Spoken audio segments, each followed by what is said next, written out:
Hai teman-teman, di video ini saya mau membahas bagaimana Anda bisa tingkatkan omset bisnis online Anda dengan COD atau bayar di tempat.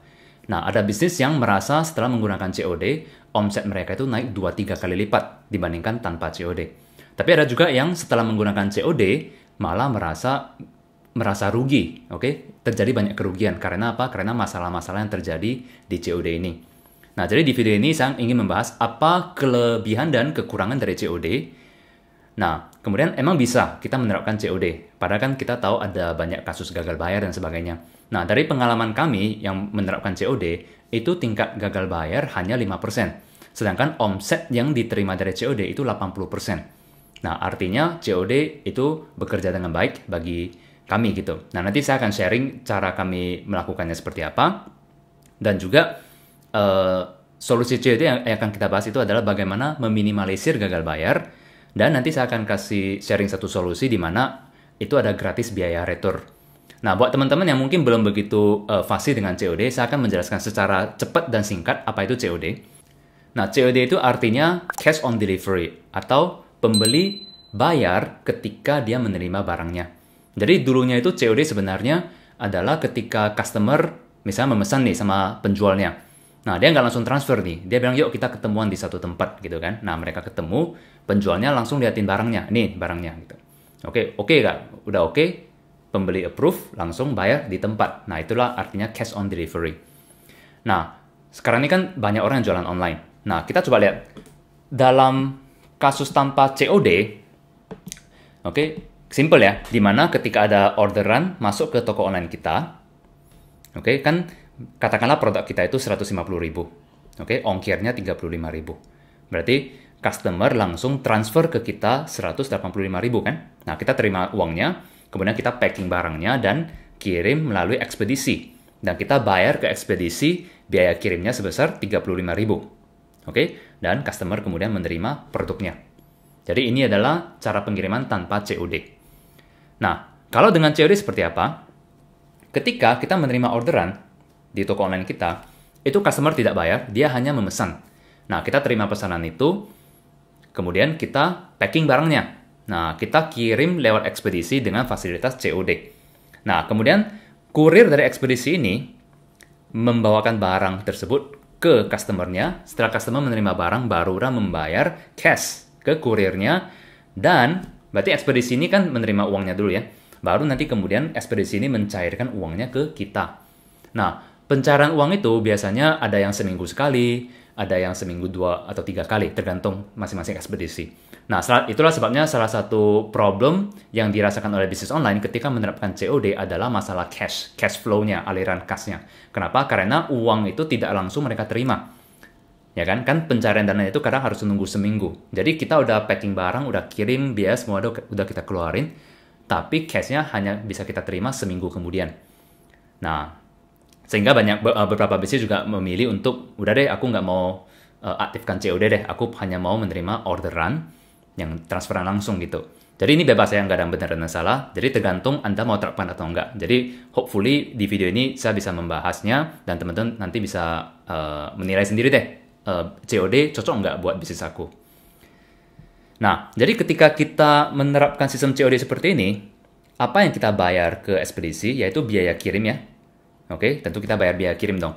Ditambah dengan biaya COD. Oke, biaya COD itu biasanya sekian persen dari total value barang yang kita kirim. Misalnya dalam hal ini kan produk kita sama biaya kirim kan 185.000 ya. Nah, berarti nanti sekian persen dari 185.000 itu. Dan persentasenya itu tergantung masing-masing ekspedisi. Ada yang 2%, ada yang 3%, ada yang 5%. Oke. Nah, ini adalah kondisi di mana COD-nya itu berhasil. Yaitu apa? Barang sampai di pembeli terima, dan juga pembeli langsung bayar. Ini COD-nya berhasil. Nah, nanti ada kasus mengapa COD bisa gagal. Nanti saya tunjukkan contohnya. Nah, kita bahas mengapa diperlukan COD. Karena apa? Karena customer belum trust. Oke, customer belum trust. Mungkin online store kita masih baru, branding kita masih belum dikenal. Ya kan? Kita iklan, kita promosi, mereka mengunjungi website kita, produknya menarik. Tapi ketika dia mau beli, dia ragu nih, bener nggak toko ini ada, ntar di scam kan gitu. Jadi dia lebih memilih, oke deh aku terima barangnya dulu, baru aku bayar, itu lebih aman. Oke, Ada yang mungkin sudah trust sama online store kita, tapi dia tidak memiliki rekening. Dan ini aku belum research secara mendetail ya, tapi aku dengar di salah satu research itu katanya ternyata orang Indonesia itu yang memiliki rekening bank itu nggak sampai 50% di seluruh Indonesia. Yang artinya mereka punya akses ke online, mereka pingin belanja, tetapi mereka tidak punya rekening bank untuk bisa melakukan transfer. Nah, jadi kalau misalnya Anda tidak menerapkan COD, ya berarti Anda kehilangan kesempatan untuk menjual kepada customer seperti ini. Oke? Alasan ketiga membutuhkan COD adalah ATM jauh dari rumah mereka. Jadi mereka ketika mau melakukan transfer mungkin jauh deh berapa kilometer dari rumahnya gitu. Nah, dengan COD mungkin lebih enak kan, barang sampai, bayar cash sudah selesai. Nah, ini adalah beberapa contoh di mana COD itu dibutuhkan. Oke. Nah, artinya apa? Ketika Anda bisa menerapkan COD di bisnis Anda, maka omset Anda itu ada kemungkinan bisa meningkat. Dan Anda juga bisa menang melawan kompetitor yang tidak berani menerapkan COD. Ya kan? Karena kita udah tahu COD ini bisa gagal bayar. Nah, bentar lagi saya mau jelasin nih, apa yang menyebabkan gagal bayar. Oke? Dan juga mungkin ada yang kompetitor yang mereka tidak punya aliran kas yang bagus, sehingga mereka merasa, udah deh, pokoknya aku mau terima duit dulu, baru aku kirim barangnya. Ya kan? Karena mungkin dia nggak bisa menunggu seminggu kemudian baru dicairkan dananya seperti itu. Nah, beberapa contoh terjadinya gagal bayar adalah ketika kurir sudah mengantar sampai ke pembeli, nah orang tersebut tidak merasa ada pesan barang. Oke? Nah, dia merasa, oh aku nggak pesen nih. Oke? Nah, apa boleh dikata? Kurir itu mau nggak mau ya harus kirim balik. Nah, ini adalah terjadi gagal bayar. Artinya kurir itu harus retur barangnya kembali kepada kita, penjualnya. Oke? Ada kasus di mana pembeli itu tidak ada di tempat. Jadi, biasanya ya, setelah dikirim pengiriman pertama kali, nggak ada orang. Panggil pintu, nggak ada orang kan. Terus, coba lagi kedua kali. Biasa seminggu kemudian coba lagi, atau beberapa hari kemudian ya. Coba lagi 2 kali, 3 kali, nggak ada juga yang buka pintu. Oke? Nah, maka mau nggak mau, barangnya retur ke kita. Atau alamatnya itu nggak ada. Jadi dicari-cari itu alamatnya nggak ada. Mungkin alamat dari dunia lain kali ya. Nah, jadi ini beberapa contoh yang menyebabkan terjadinya gagal bayar. Nanti saya akan jelaskan sharing beberapa solusi yang kami gunakan untuk meminimalisir supaya gagal bayar itu tidak terlalu tinggi deh persentasenya. Nah, beberapa alasan gagal bayar juga seperti ini. Ini contoh yang berita yang aku ketemu di YouTube ya. Nah, contoh nih. COD barang tidak sesuai. Emak ini memaki kurir. Oke, jadi pembeli ini, ibu ini, dia menerima barang, dia buka, dan dia merasa, ini bukan produk ini yang aku pesan. Salah. Oke? Enggak, ya berarti ini kesalahan di penjualnya dong. Oke? Nah, jadi ibu ini memaki kurir. Nah, dalam hal ini, kurir enggak salah ya, karena kurir ketika menerima barang ya dalam posisi terbungkus. Ya kan? Dia nggak boleh buka dong. Nah, sedangkan pembeli merasa barangnya nggak sesuai. Jadi, pembeli ini marah kepada kurir. Nah, memang dalam kasus COD memang kurir itu jasa mereka besar sih, tapi yang paling sering dimarahin gitu. Nah, kemudian yang kedua nih beli barang COD, ngotot buka dulu baru bayar. Nah, teman-teman perlu perhatiin. Ketika pembeli memesan melalui COD, itu mereka nggak boleh buka dulu barangnya. Jadi harus terima dalam keadaan terbungkus, harus bayar cash dulu ke kurirnya, barulah mereka boleh buka barangnya. Oke, ada alasan nih kenapa saya menekankan hal ini. Karena nanti ada hubungan sama psikologinya pembeli gitu ya. Jadi, kalau aku menjadi penerima, aku juga pengennya itu buka barangnya sih. Masih ingat tadi aku bilang, COD itu sebenarnya yang bertemu langsung dengan pembeli itu penjual sebenarnya. Yuk, penjual ketemu sama pembeli. Ini barangnya ya, lu lihat, lu cek dulu. Udah oke belum? Udah oke, bayar langsung. Tapi, karena ekspedisi sekarang udah semakin maju, memungkinkan kita untuk melakukan COD dengan pembeli yang di kota yang jauh di sana gitu, di kota lain gitu. Dan ini sebenarnya sangat menguntungkan bagi kita sebagai penjual. Tapi ya akibatnya apa? Pembeli ketika membayar cash dia nggak bisa lihat langsung barangnya. Dia harus bayar dulu baru dia buka dan dia merasa oh ini bukan produk yang aku pesan. Nah sebenarnya ketika ini terjadi pembeli bukan komplain ke kurir. Sebenarnya pembeli harus komplain ke penjualnya, ke toko online-nya gitu. Nah, jadi dalam hal ini sebenarnya pembeli nggak bisa disalahkan. Oke, memang kebetulan dia nggak tahu sistem COD, tapi sebenarnya pembeli juga nggak totally salah gitu. Apalagi kurir ya, kurir juga nggak salah. Nah, ini parah sih ini. Tak mau bayar, kurir sebut ketiak ibu hitam. Jadi ya kurirnya juga jangan gitu kali lah kan gitu ya. Nah, jadi aku ada nonton videonya. Ceweknya cakep sih. Oh, nggak relevan ya. Maksudku ceweknya nggak salah sih. Kakak ini nggak salah. Karena dia pesan, kalau nggak salah ya, dia pesan yang ukuran besar, tapi yang dikirim itu ukuran kecil. Ya mungkin penjualnya, ya kadang penjual juga apa kan, mungkin salah atau sengaja nggak tahu. Oke, tapi pokoknya kakak ini nggak salah. Dia merasa bukan ini kok aku pesan yang gede, kenapa dapat yang kecil gitu. Nah, jadi teman-teman sudah tahu nih, di COD itu di lapangan bisa terjadi hal-hal seperti ini. Nah, itulah kenapa kita perlu memikirkan solusinya seperti apa. Nah, kita jelaskan dulu, apa yang terjadi ketika gagal bayar ya.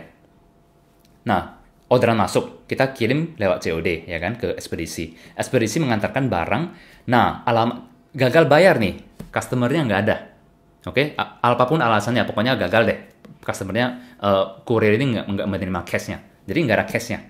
Mau nggak mau, kurir ini kirim balik produknya ke kita. Ya kan? Ya otomatis nggak ada cash, ya nggak ada pencarian dana. Artinya dalam proses ini, kita nggak ada terima dana apa-apa. Oke, ya memang barang kembali ke kita sih. Tapi kita ada kerugian di sini, yaitu apa? Di sini terjadi 2 kali biaya kirim. Pertama ke customer, kedua balik ke kita. Oke, jadi kita terjadi 2 kali biaya kirim, totalnya itu 70.000. Oke, nah, dan kita nggak bayar biaya COD ya, karena kan COD ini tidak berhasil kan, gagal kan. Nah, yang kita tanggung biayanya ketika gagal bayar terjadi adalah 2 kali biaya kirim. Nah, inilah resiko yang kita tanggung sebagai penjual ketika kita menjalankan COD. Jadi bayangin kalau misalnya orderan kita itu, sebagian besar orderan COD itu gagal bayar, kita bukannya untung, malah jadi rugi. Nah, ini juga yang menyebabkan banyak toko online yang tidak mau menerapkan COD. Nah, lalu solusinya apa? Ini saya sharing beberapa solusi yang kami lakukan ya. Pertama, ketika orderan masuk, Anda coba berusaha identifikasikan pembelimu. Mereka itu orangnya seperti apa sih? Ya, saya tahu di sini subjektif ya, tapi ya kita kan juga punya intuisi ya. Kira-kira orang ini yakin nggak? Kalau misalnya kurang yakin, ya udah nggak usah kirim gitu. Oke? Nah, ini juga hak Anda sebagai penjual kan. Jadi contohnya apa? Pastikan HP mereka itu aktif. Jadi ketika kita terima pesanan COD, otomatis kita kan perlu nanya dong WA-nya berapa kan. Nah, kita cek dan confirm sama mereka. Jadi, tim saya waktu itu, ketika ada pesanan COD, dia selalu chatting, Pak, Bu, ada pesan ya produk ini sebanyak berapa kuantitasnya, alamatnya nih udah benar. Nah, kalau dia balas, barulah kita kirim barangnya. Nah, kalau misalnya dia nggak balas, besoknya kita cek lagi sekali lagi. Oke? Kalau dia nggak balas juga, hari berikutnya kita call, WhatsApp call. Kalau dia nggak angkat, ya udah kita nggak kirim. Nah, itu sih. Nah, ini makanya bila perlu di telepon. Dan dari telepon atau dari chat kita kan tahu ya tutur bahasannya seperti apa. Kira-kira ya itu sudah subjektif lah ya, gunakan intuisi. Kira-kira feelingnya oke nggak? Kalau oke, kirim. Kalau merasa ragu ya udah nggak usah kirim. Nah, kalau memungkinkan misalnya pesanannya itu customer-nya itu lewat chatting Messenger, lewat DM Instagram. Nah, kita kan bisa lihat profilnya kan. Kira-kira profilnya kita yakin nggak gitu ya. Nah, kita juga bisa ketika chatting ataupun telepon nanya, Pak atau Bu, di rumahnya itu biasanya di jam berapa ya? Apakah jam pulang kantor atau jam siang? Nah, itu kita tanya. Nah, biasanya customer-nya bilang, oh ya, request ya kirimnya itu lewat setelah jam 6 ya, karena pagi sampai sore itu aku kerja di kantor. Nah, jadi kita buat note dan kita tempelkan di packaging barang kita itu. Jadi nanti kurirnya ketika mau ngantar, itu dia lihat note-nya. Malam baru diantar ke rumah konsumen. Jadi mencegah terjadinya gagal ketemu konsumennya. Nah, kemudian Anda bisa fotoin barangnya sebelum di package. Jadi, sebelum di package ya, Anda fotoin, kirim ke konsumen. Pak, Bu, ini nanti ya barangnya seperti ini. Jadi, customer juga merasa aman. Oke? Merasa aman, oh ya, ini memang barangnya aku pesen gitu. Jadi, kita komunikasikan selalu dengan customer-nya. Kenapa ini penting? Karena masih ingat, customer tidak bisa membuka bungkusan sebelum dia bayar. Jadi, kita harus ngerti juga dari sudut pandang customer-nya. Kita fotoin barangnya, tunjukkan ke dia sehingga dia merasa aman, merasa tenang gitu. Oke? Dan juga bila perlu ya jelaskan, Pak atau Bu, nanti yang antar barangnya itu bukan kita ya, tapi kurir. Oke? Karena memang beberapa pembeli COD di Indonesia itu masih belum ngerti sistem COD. Dia kirain kita yang ngantar langsung. Oke? Nah, ternyata kurir gitu kan. Makanya kadang kenapa mungkin orang merasa, oh saya nggak pesan apa-apa gitu. Mungkin dia expect kita yang langsung ngantar ke sana. Ya, tapi nggak banyak sih terjadi seperti ini, tapi bisa jadi. That's why Anda ya tambahkan aja deh kalimat nanti yang ngantar itu kurir ini ya, ekspedisi bernama ini ya gitu. Nah, ketika kurir sudah ngantar dan terjadi gagal bayar, itu biasa di sistem COD itu, ekspedisinya itu ada keluar muncul note. Oh, ini gagal nih. Nah, ketika ada satu kali gagal, kita begitu terima pesan itu, langsung kita hubungin lagi pembelinya. Oke? Dan kasih tahu, tadi nih kurir ada coba ngantar tapi nggak ada orang. Oke? Konfirmasi. Oh ya, kalau besok bisa di jam berapa? Atau di hari apa yang senggang gitu. Nanti kita pesankan ke ekspedisinya. Oke? Biasanya ekspedisi itu juga ada contact support yang bisa kita chat secara berkala. Dalam arti kalau dibutuhkan, kita bisa update mereka. Oh, customer ini diminta antarin jam berapa gitu ya. Nah, kemudian, ya tentu saja Anda perlu manajemen kas. Karena kan COD itu pencairan dananya itu beberapa hari sekali atau seminggu sekali. Jadi Anda kalau bisa ya sama supplier minta termin waktu yang lebih lama. Jadi Anda nggak usah bayar dulu ke mereka. Mungkin ya kalau bisa termin 30 hari ya kita kan bisa putar dulu uangnya kan. Atau ketika Anda iklan misalnya di Facebook, Instagram, nah Anda request ambang pembayaran iklan atau billing threshold yang lebih tinggi. Jadi kita iklannya itu juga bayar nggak tiap hari. Mungkin 2 minggu sekali baru bayar gitu. Nah, ini optional ya, ini optional. Tapi paling tidak Anda bisa lihat apakah ide ini mau Anda terapkan atau enggak. Jadi kan tadi kita bilang ya, di pengalaman kami sih gagal bayar setelah kami terapkan beberapa solusi metode seperti ini, itu yang gagal bayar COD itu 5%. Oke? Nah, jadi sebenarnya kita bisa bebankan biaya gagal bayar ini, masih ingat tadi biayanya kan 2 kali kirim kan, 70.000 dalam contoh tadi. Nah, biaya ini sebenarnya kita bisa bebankan secara merata ke seluruh pembeli kita. Maksudnya apa? Contoh deh. Kalau gagal bayar 5%, artinya dari 100 order, itu 95 berhasil, 5-nya gagal. Kan gitu. Nah, berarti kalau 5 gagal itu kan 5 kali 70.000 kan, biaya kirim 2 kali itu bolak-balik. Yang artinya kita harus menanggung kerugian 350.000. Artinya, dalam setiap 100 orderan yang terjadi, kita ada biaya gagal bayar sebesar 350.000. Nah, bagaimana kalau kita bagi rata 350.000 ini ke 100 orderan? Kita bagi rata. Jadi, biayanya adalah 3.500 per order. Oke? Artinya apa? Ini terserah Anda mau terapkan atau enggak. Jadi, Anda mungkin bisa kasih tahu ke customer-nya. Kalau misalnya Anda memesan COD, ada biaya tambahan ya sebesar Rp3.500. Untuk biaya COD, bilang aja seperti itu. Oke, atau Anda mau bulatkan jadi 5.000, terserah Anda. Atau Anda nggak perlu memberitahu customer, tapi Anda naikkan aja ke harga produknya. Jadi setiap produk Anda itu Anda tambahkan 3.500. Jadi harga produk Anda itu sudah termasuk resiko gagal bayar seperti ini. Jadi Anda tidak lagi takut kalau terjadi gagal bayar, karena sudah diperhitungkan dalam harga produknya. Oke, kami sih nggak menerapkan seperti ini ya, karena seperti yang saya bilang tadi, orderan kami itu 80% dari COD, dan yang gagal itu cuma 5%. Jadi ya masih cuan sih. That's why kami juga nggak lagi charge biaya tambahan seperti ini ke konsumen. Oke? Nah, berikutnya saya mau sharing satu platform, yaitu comship.id. Nah, by the way, sebagai disclaimer, video ini disponsorin oleh comship.id. Jadi yaitu sebuah platform yang memudahkan kita untuk mengirim barang dan juga ada sistem COD-nya. Walaupun video ini disponsorin oleh Comship, tapi saya mencoba untuk membahasnya secara objektif. Jadi nanti teman-teman bisa lihat apakah platform ini bermanfaat bagi Anda atau tidak. Oke, jadi coba kita lihat Comship by Commerce. Nah, dengan menggunakan platform ini Anda bisa mengintegrasikan beberapa pengiriman. Misalnya seperti apa? Misalnya kalau Anda bekerja sama dengan ekspedisi yang berbeda. Contoh deh, misalnya JNE, JX, Ninja, Si Cepat, dan sebagainya. Nah, itu kan kita berhubungan dengan masing-masing platform ya. Jadi data kita itu juga tersebar. Nah, jadi nanti dengan menggunakan Comship ini, nanti datanya itu dari berbagai ekspedisi itu terkoleksi dalam satu platform. Jadi kita lebih gampang memanage-nya. Oke. Kemudian, kita coba lihat fitur-fiturnya apa aja. Jadi Anda bisa terima pembayaran dengan mudah dari konsumen. Oke, kalau Anda melakukan COD. Nah, ini juga pencairan setiap hari. Nah, ini yang menarik menurut aku dari Comship. Oke, nanti aku akan tunjukin ini ya, perbandingannya. Oke, bentar lagi. Saya coba go through dulu secara garis besar Comship itu apa ya. Jadi pencairannya bisa setiap hari. Ini yang menurut aku sangat-sangat menarik. Jadi kita tidak lagi punya masalah dalam hal manajemen kas. Oke.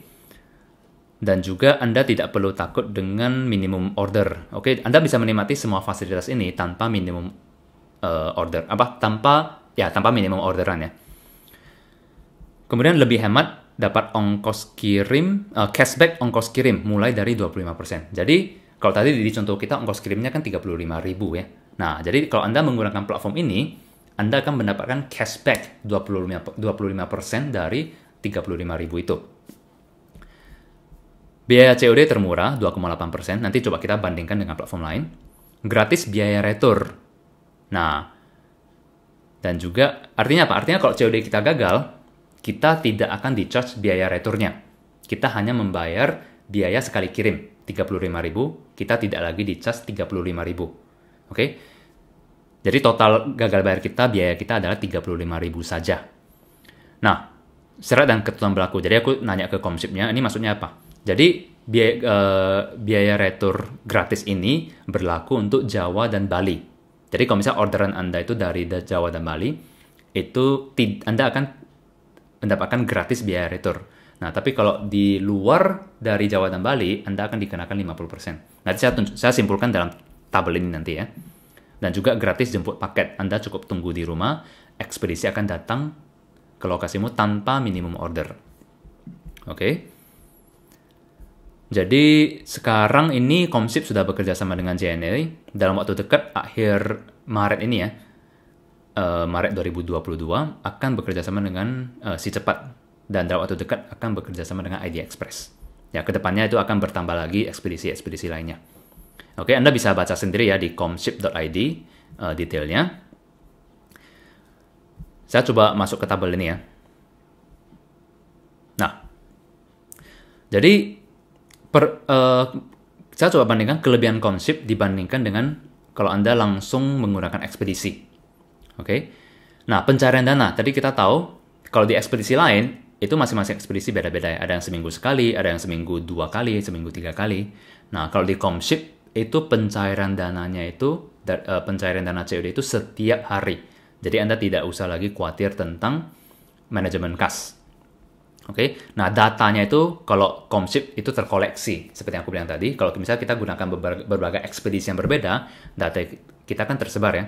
Nah, kalau Anda gunakan satu platform ini, data Anda itu semuanya terkoleksi di satu platform. Cashback ongkir. Nah, jadi aku cek salah satu ekspedisi itu ada yang cashbacknya itu 15%. Jadi kalau orderan dari sekian rupiah sampai sekian rupiah itu 15%. Kalau di atas itu 20%, di atas itunya lagi 30% gitu. Nah, kalau Komship itu Anda langsung dapat cashback ongkir mulai dari 25%. Langsung dapat, walaupun orderan Anda cuma satu. Oke. Biaya retur, ini aku ambil contoh. Kalau yang pernah kami gunakan itu JX, oke, itu ada fasilitas ongkir pengembalian itu diberikan diskon 50%. Artinya apa? Artinya kalau gagal bayar, itu biaya returnya itu dia nggak charge full. Tapi dia kita cukup hanya bayar setengahnya, gitu 50%. Oke, jadi ini diskon biaya retur. Di JX ada fasilitas itu. Nah, kalau di Komship, itu untuk Jawa dan Bali itu free biaya retur. Jadi ini sangat membantu kita ya. Di luar itu dapat diskon 50%. Oke, jadi ini menurut aku ini penawaran yang sangat bagus ya. Apalagi kalau customer-nya itu memang kebanyakan dari Jawa dan Bali. Nah, tapi kabar baiknya adalah, ini saya juga dapat info dari Komship-nya. Katanya, minggu keempat Maret 2022, itu sudah akan ada integrasi dengan ekspedisi Si Cepat.